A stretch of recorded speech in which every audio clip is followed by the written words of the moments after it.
오늘 말씀드릴 제목은 말이 영이요 생명이라. 네. 잠언서 6장 2절 같이 읽겠습니다. 내 입의 말로 내가 얽혔으며 내 입의 말로 인하여 잡히게 되었느니라. 아멘. 예. 여러분, 우리가 말하는 것이요, 말하는 것으로 인해서 우리가 어떤 삶에 얽히게 되고 어떤 말하는 것으로 인해서 어떤 잘못되게 된다라는 거예요. 그래서 말이 되게 중요하다는 것을 성경은 말하고 있거든요. 시편 34편 12절 읽겠습니다. 생명을 사모하고 연수를 사랑하여 복받기를 원하는 사람이 누구뇨? 내 혀를 악에서 금하며 내 입술을 거짓말에서 금할지어다. 아멘. 여러분들이 생명을 사모하고 하나님의 복받기를 원한다면 우리 혀에서 안 좋은 말들을 금하시기를 주님의 이름으로 축복합니다. 베드로전서 3장 10절 생명을 사랑하고 좋은 날 보기를 원하는 자는 혀를 금하여 악한 말을 그치며 그 입술로 거짓을 말하지 말고. 예. 우리가 정말 우리의 날술 동안 하나님이 주신 이 생명 가운데 정말 좋은 날 보기를 원하시면 항상 좋은 말, 하나님의 말씀만 하시기를 주님의 이름으로 축복합니다. 예. 잠언서 18장 21절에 보니까 죽고 사는 것이 혀의 힘에 달렸나니 혀를 쓰기 좋아하는 자는 혀의 열매를 먹는다 그래요. 그러니까 우리가 어떤 것을 말하느냐에 따라서 열매를 맺힌다라고 말한다라는 거예요.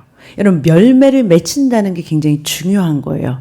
우리가 혀를 쓴다는 것은 말을 한다는 건데 말을 할 때 우리가 심는 것이라고 성경은 말하고 있어요. 이 말씀을 우리 심령에 심는 것처럼 우리가 말하는 것도 심는 것이다. 그래서 여러분, 입에서 나온 말도 어떤 것을 생산해내는, 어떤 열매를 생산해내는 그런 씨앗이 되는 거예요. 그래서 여러분들이 무엇을 심든지 그대로 거두는 그 심음의 법칙이 우리의 말도 적용이 된다라는 거예요. 그래서 우리가 무엇을 심느냐, 우리의 말로써 무엇을 심느냐에 따라서 그것을 거두게 되는데, 그것을 거둘 때 우리가 안 거두려고 그러면 그거는 갈라디아서 6장 7절에 스스로 속이지 말라. 하나님은 만홀히 여기시지 않는다. 심는 것을 거두게 하신다라고 분명히 말씀하셨다라는 거예요. 그래서 여러분들이 어떤 말을 심느냐에 따라서 그대로 거둔다는 그 법칙에 의해서 여러분 어떤 말을 하는지를 주의하시기를 주님의 이름으로 축복합니다. 그래야지만 우리가 거둔 것을 거둘 때 후회하지 않는 삶을 살 수 있어요. 후회하지 않게 된다라는 거예요. 여러분들이 원하시는 것이 있다면, 그 원하시는 열매의 모양이 있다면 그것을 바라보고 기대하면서 심는 그러한 말들이 되시기를 주님의 이름으로 축복합니다. 야고보서에 보니까 쉬운 성경이에요. 우리는 다 실수가 많은 사람들입니다. 만일 사람이 말에 실수가 없으면 그는 자기 자신을 다스릴 수 있는 완전한 사람입니다. 이와 같이 사람의 혀도 몸의 작은 부분에 불과하지만 그것을 잘못 사용하면 큰 손해를 가져옵니다. 그래요. 여러분, 말을 잘 다스리는 사람일수록 자기 자신을 잘 다스리는 사람이다 말한다라는 거예요. 그러니까 여러분 말이 영이요 생명이라고 요한복음 6장 63절에 말하거든요. 다시 말하면 여러분들이 자기 자신을 잘 다스리고 영적인 사람이 되기 위해서 영적인 사람이 되기 위해서 훈련하는 사람이라면 절대적으로 필요한 것이 뭐냐면 이 말의 훈련이라는 거예요. 여러분들이 정말 영의 훈련을 하는, 영의 권세를 가지는 그러한 사람들이 되려고 훈련을 한다면 여러분 절대로 여러분들이 훈련해야 되는 부분이 뭐냐면 말이라는 거예요. 말을 훈련할 때 여러분들이 영을 훈련할 수 있고 또 여러분들이 자기 자신을 잘 다스리는 그런 경건의 훈련을 하는 사람들이 된다라는 거예요. 그래서 여러분 이 말의 훈련, 이것이 영성 훈련에 굉장히 중요한 거예요. 영적인 훈련에. 그래서 여러분들이 어떤 말을 하느냐, 어떤 말을 여러분들이 심어내느냐, 그것이 가장 여러분들이 영적인 사람이 되느냐에 대해서 굉장히 중요한 그런 훈련이다라는 거예요. 여러분들이 말의 권세를 가지고 말할 수 있는 사람이 되려면 이 말의 훈련을 평소에도 해야 된다라는 거예요. 누가복음 10장 19절에 하나님은 이미 우리에게 뭐냐면 권세를 주셨어요. 말의 권세를 주셨어요. 누가복음 10장 19절에 보니까 내가 너에게 뱀과 정갈을 밟으며 원수의 모든 능력을 제어할 권세를 주었으니 너희를 해칠 자가 결코 없으리라 말씀하셨어요. 여러분 여기 보니까 그 뱀과 정갈 원수는 뭐를 가지고 있냐? 뭐를 가지고 있어요? 능력을 가지고 있어요. 그러니까 사단 귀신들은 뭘 가지고 있냐면 파워, 힘을 가지고 있다고요. 능력을 가지고 있다고요. 두나미스라는 표현, 이 단어는 힘이라는 단어예요. 그 사단 귀신들은 힘을 가지고 있어요. 그런데 그들을 제어할 무엇을 우리에게 주셨다고 그랬어요? 권세를 주셨다고 그랬어요. 이 권세라는 단어는 엑수시아. 이 말은 뭐냐면은 그거보다 높은 다스릴 수 있는 어토리티라는 말이에요. 권한을 말하는 거예요. 우리에게 그러한 권한을 주셨어요. 그래서 그들을 제어할 수 있고 사단 마귀를 제어할 수 있는 권한을 우리에게 주셨다라는 거예요. 그러니까 하나님께서는 우리에게 말씀으로 이미 사단 마귀를 십자가에서 승리하시고 우리에게 그들을 제어할 수 있는 권세를 주셨어요. 요한복음 1장 12절에 영접하는 자, 그 이름을 믿는 자, 예수 그리스도를 영접하고 그 이름을 믿는 자들에게는 하나님의 자녀가 되는 권세를 주신다고 그랬잖아요. 이 권세라는 것은 뭐냐면요. 우리가 직접 파워를 쓰는 것이 아니에요. 여러분 조그만 이 경찰이요. 경찰이 보통 이렇게 크지만 조그만 경찰도 있을 거예요. 빼빼 마른 경찰도 있잖아요. 그런 경찰들이요. 그 경찰복을 입고서 큰 그 막 트럭들이나 트레일러들이 막 오는 것을 막 트레일러 같은 그 파워 있는 그 차들이 막 와도 경찰이 딱 스탑하면 뭐라 그래요? 스탑해야 돼요. 무조건 스탑해야 돼요. 왜요? 경찰이 힘이 있어서 그 스탑하는 거예요? 아니에요. 권세가 있기 때문에 그 권세를 하나님께서 우리에게 주셨다라는 거예요. 그 권세를 가지고 제압한다라는 거예요. 그게 바로 권세가 말에 있다라는 거예요. 말에 권세가 있다라는 거예요. 우리가 어떤 말을 하느냐에 따라서 그들이 제압당하고 그리고 우리의 말에 의해서 누가 그들을 제압하냐? 천사들이 움직여서 그들을 제압하는 거예요. 그러니까 우리가 직접 싸우는 게 아니에요. 우리가 그 말의 권세를 가지고 그들에게 말할 때 천사들이 막 와가지고서 일을 수행하는 거예요. 한마디로. 그러니까 우리에게 주신 그 권세는 무엇으로 사용하냐면 말로써 사용한다라는 거예요.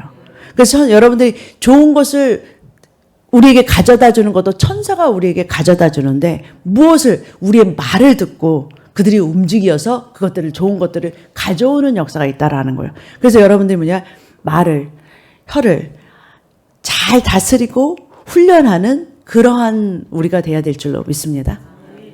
로마서 10장 9절에서 10절에 보니까 네가 만일 내 입으로 예수를 주로 시인하며 하나님께서 그를 죽은 자 가운데서 살리신 것을 내 마음에 믿으면 구원을 받으리라. 사람이 마음으로 믿어 의에 이르고 입으로 시인하여 구원에 이르느니라. 우리의 구원도 믿고 시인해야 된다는 거예요. 입으로 시인해야 된다는 거예요. 입으로 말해야 된다라는 거예요. 믿기만 하는 것이 아니라 입으로 선포하고 시인할 때 그것이 구원이라는 어떤 열매라는 보여지는 형태로 나타난다라는 거예요. 그러니까 중요한 건 뭐냐? 믿고서 어떤 말을 우리가 선포해내느냐가 너무너무 중요하다라는 거예요. 여러분 이스라엘 백성이요. 하나님께 약속을 받고 가나안 땅이라는 약속, 그 약속의 땅을 그 하나님께서 주시겠다는 약속을 받고서 광야를 지나가잖아요. 근데 그들이 광야를 지나는 동안에 그 하나님께서 주시겠다는 그 말씀을 믿지 않고 그들이 계속해서 거기에 못 들어간다고 말하잖아요.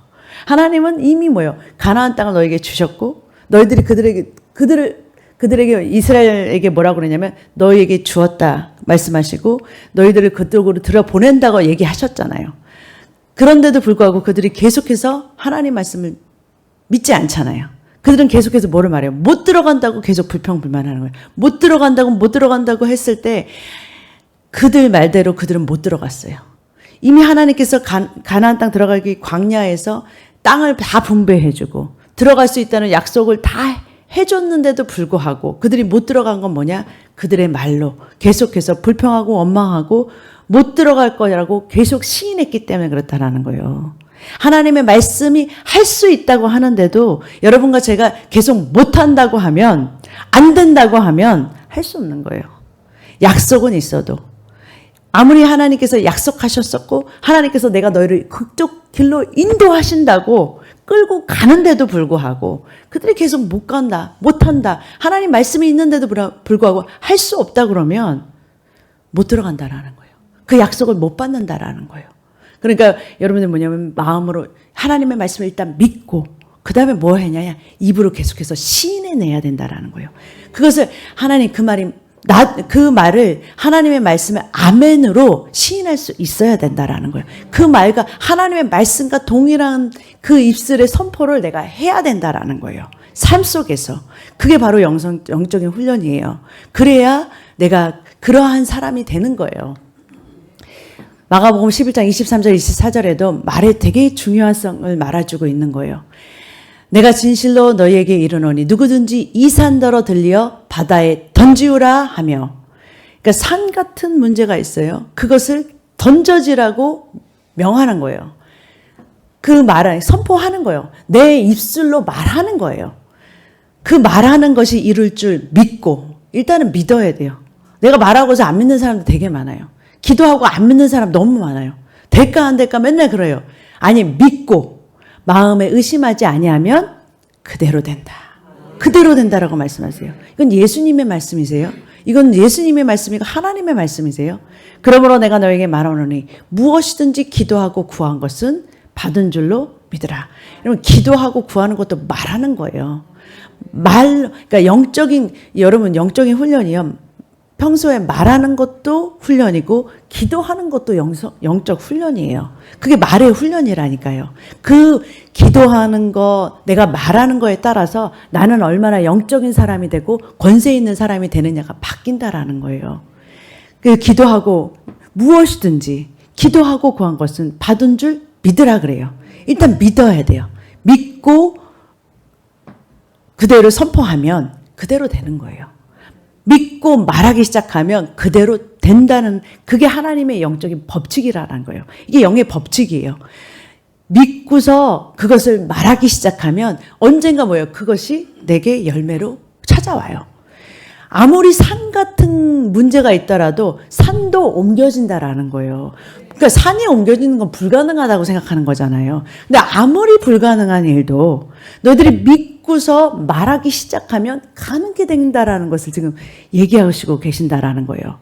그것을 가능케 비현실적인 것을 현실로 가능케 하는 것은 뭐냐? 너희가 믿음으로 구하고 믿음으로 말하라. 그러면 그것이 그대로 되는 역사가 있을 것이다라고 지금 예수님께서 가장 너무너무 귀한 영적인 법칙을 우리에게 가르쳐주고 계신다라는 거예요.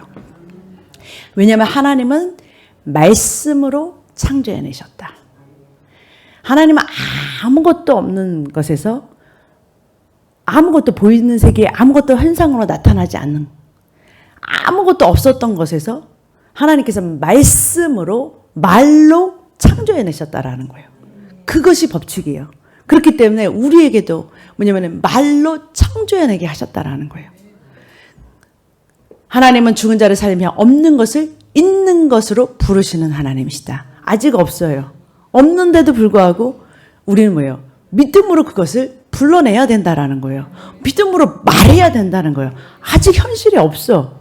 여러분 현실을 말하는 거, 사실을 말하는 거, 팩트를 말하는 건 그건 믿음이 아니에요. 아직 없어. 보이지 않아. 그런데 그것을 불러내는 것, 그것을 믿음으로 바라보고 그것을 현실 세계에 나타나게 하는 것, 그것이 바로 믿음이다라고 말한다라는 거예요. 없는 것을 있는 것처럼 말하는 하나님처럼, 없는 것을 있는 것처럼 부르시는 저와 여러분이 되시기를 주님의 이름으로 축복합니다. 그래서 하나님께서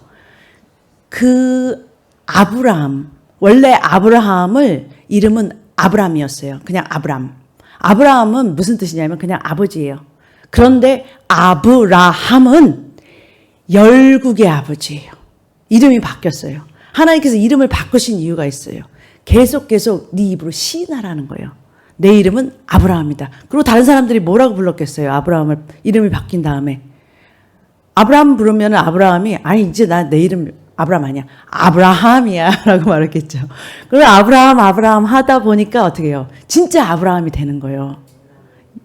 무슨 말이냐면 계속해서 말로 시인하라는 거예요. 그래서 하나님께서 이름을 바꾸신 거예요. 사례도 사라로 바꾸셨어요. 원래는 사례는 그냥 여주인, 그냥 일반 집 주인가, 그냥 어미예요. 그냥 엄마예요. 그런데 사라라는 이름으로 바꾸는 사라의 뜻은 열국의 어머니가 되는 거예요. 그러니까 그 열국의 어머니라는 이름을 주시고 받게 하시고 그것을 계속 부르게 하시니까 그 입으로 계속해서 자기들의 이름으로 인해서 시인하게 하시니까 그들이 결국은 뭐예요? 이삭을 낳고 하늘의 별같이 땅의 모래알 같은 믿음의 조상들이 되잖아요. 그러한 후손을 낳는 그런 믿음의 조상이 된다는 거예요. 그래서 계속해서 뭐예요? 입술로 시인해내라는 거예요. 입술로 뭐예요? 하나님의 말씀을 고백해내라는 거예요. 그래서 하나님의 말씀을 여러분 한 번만 그냥 아는 것이 아니라 그것을 내 삶 속에서 이것을 시인해낼 수 있고 내 삶 속에서 그 하나님의 약속들을 풀어내는 그 축복을 풀어내는 그러한 축복의 입술이 축복의 말이 되시기를 주님의 이름으로 축복합니다. 기도하겠습니다. 사랑의 하나님 감사합니다. 은혜의 하나님 감사합니다. 하나님께서 창조하신 그 영적인 법칙에 의해서 우리에게 말이라는 아버지 권세를 주시고 이 말을 통하여서 아버지 하나님 이 세상에 보이지 않는 세상에 있는 모든 것들을 이 땅에 끌어내는 아버지 권세를 말로 주셨는데 이 말을 잘 사용하여서 하나님의 모든 것들을 이 땅에 풀어내고 하나님의 약속들을 풀어내는 그러한 입술들이 되게 축복하여 주시옵소서. 감사하며 사랑 많으신 예수님의 이름으로 기도드립니다. 아멘.